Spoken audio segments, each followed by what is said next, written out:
কি বানাইছেন? এটা কি বাল শার্ট বানাইছেন? এটা ফর্মু কেমনে? হ্যাঁ, এটা কি বাল বানাইছেন? কি বাল বানাইছেন? হ্যাঁ,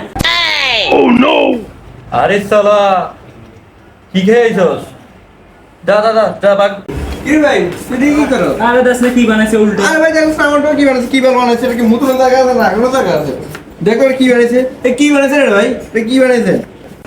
আরে বাড়া, এই তোর লগে কোনো কথা নাই, যা তোর বাপের লই আয়, যা তোর বাবার লগে কথা কম, যা। अच्छा ठीक है। ওই আব্বা দোকানদার নামে ডাকে। কি ভাই কি হইছে? আচ্ছা দাদা, আপনি যে দুইটা বারা কাটা ছেলে জন্ম দিয়েছেন, আপনি কি এটা জানেন? হ্যাঁ, শার্ট আর প্যান্ট উল্টা করিয়ে আইছে, শুধু শুধু বক বক করতেছে, এদের বাড়ি নিয়ে যান যান। আরে ওদের কথা বাদ দেন, দেন তো আমাদের কি বেলা দোকান দিছে পড়তে পারতেছি না। আরে বারা, এই তো দেখি গোষ্ঠী শুদ্ধ পাগল।